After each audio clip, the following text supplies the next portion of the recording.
Sarap.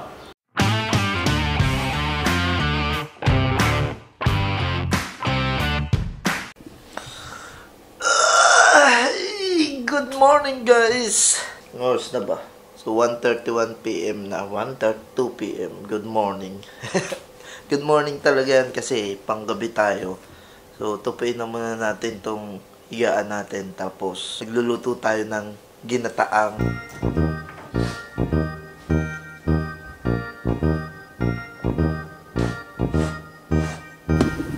So, yun guys. Meron pa tayong tirang ulam dito. Meron dito itong isda. Tapos meron pa ditong pritong manok. Ayun pa yung ulam namin. Pero, luluto tayo ng ginataang crab. Let's go! So, ito yung ating crab guys. Papakuluan na muna natin to. Ilang piraso to? Ito, 3 piraso lang.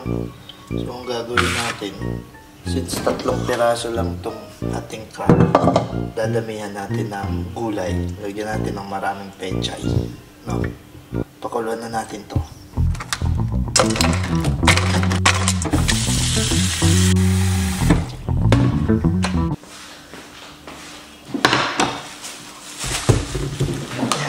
So, habang hinihintay natin kumulo yung ating crab, iwain na natin itong mga ingredients. Meron tayo ditong pechay, kalabasa, luya, bawang, sibuyas.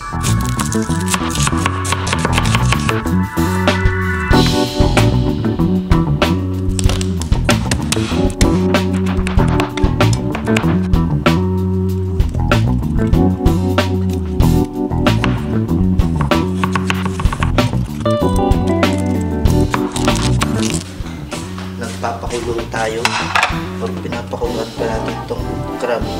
Okay naman na to. Pwede na siguro ito igisa. So guys, yun, okay na to. Kumukulo na. Set natin itong tripod para nakatutok dito dun.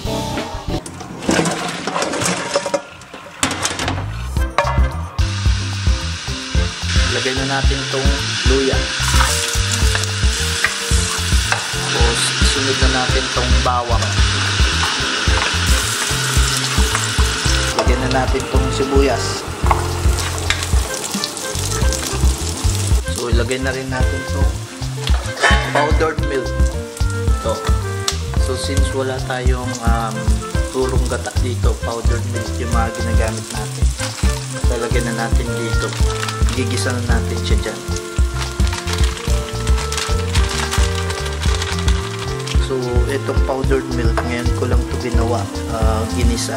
Kasi usually nilalagay ko siya sa tubig. Tapos lalagay natin ito sa may ginataan natin. Pero ngayon, ang gagawin natin, igigisa natin. So, after na itong magisa, lagyan natin ng tubig. So, ang request ni Kim, konting tubig lang. Yung gusto niyang gata is yung tuyok-tuyok na gata. Ayaw niya ng maraming tubig. Tapos halu-haluin lang natin yan hanggang sa matunaw yung gata.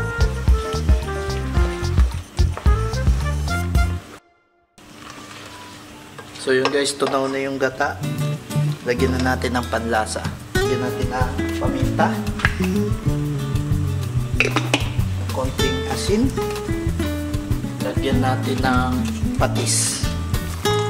Okay na to guys. Tayin lang natin magkaroon ng lasa. Tapos lalagyan na natin yung kalabasa. So yun guys, lumasa na. Hindi na siya ganong maalat o matabang. Sakto lang. Pwede na natin itong ilagay na kalabasa. Papalambutin lang natin yan.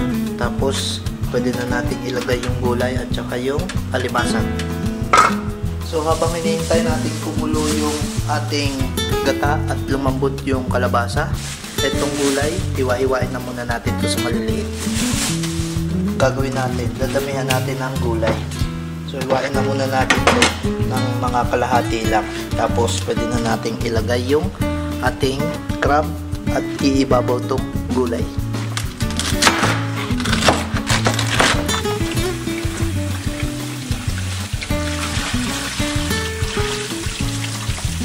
So yun guys, okay na itong pechay natin na hugasan natin.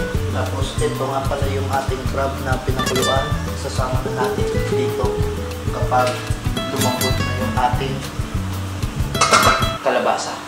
So guys, masarap to kapag may halong sitaw. Kaso wala tayong sitaw. Meron yung kapitbahay namin, ito si Kevin. Meron siyang sitaw dito, manghihingi tayo. Mas masarap pag hiningi yung regalo. No! God, please, no! No! Diba?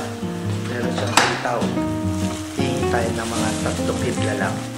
Hindi na tayo hihingi ng approval.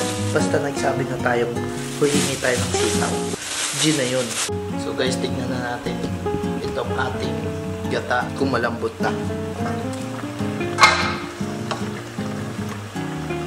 Yun, malambot na. So pwede na natin ilagay yung ating crab. Lagyan natin dyan para magkalasa. Tapos pwede na natin ilagay yung ating gulay. So, lagay muna natin itong sitaw. Gagawin lang natin yan. Hindi na natin kailangan gawain ng kutsilyo yan. Ganyan mo lang yan. Putuli mo lang ng gamit ng kamay mo. G na yan. Haluin mo lang. Tapos, make sure na kumapit yung gata doon sa may crab natin para magkalasa. Pag nahalo mo na ng ganyan, hinaan mo na yung apoy. Tapos, pwede mo nang ilagay yung ating pechay. Okay na ito guys. Lagyan lang natin sa ibabaw na ganyan. Diba? Maraming pechay. Maraming gulay. Mas masarap. Ayan. So, kita nyo guys. Kapaw na kapaw. Mamaya yan. Malulusaw yan. Magkukonti na lang, magiging konti. Untayin na lang natin kumuluto, tapos okay na yun. Takpan na natin. Balikan natin after 5 minutes. A few moments later. Meron din pala akong pinainit doon na chicken. Ayun yung tira ko ng isang araw. So ayaw naman kayo chicken. Ako na lang kakain. Pinainit ko lang. Ayan o. Sayang naman kasi. So, dating gawin guys, habang nagluluto, hugas muna tayo ng yun, mga plato.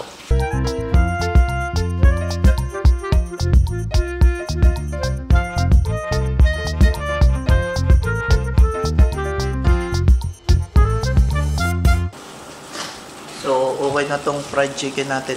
Mainit na ulit. So ngayon guys, tignan na natin kung ano na ng itsura nitong ating gata. O diba? Luto na yung ating gulay. Kaso parang dumami yung tubig. Ba't ganun? Siguro ng tubig yung yung crab. Kaya dumami yung tubig nito. Tikman natin kung lasa. Sarap. Pwede na to. Ayos na ating gata.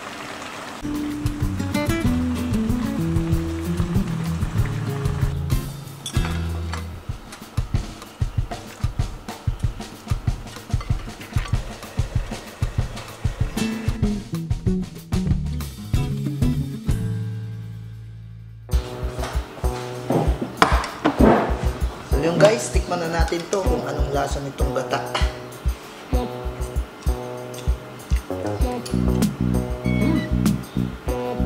Sarap.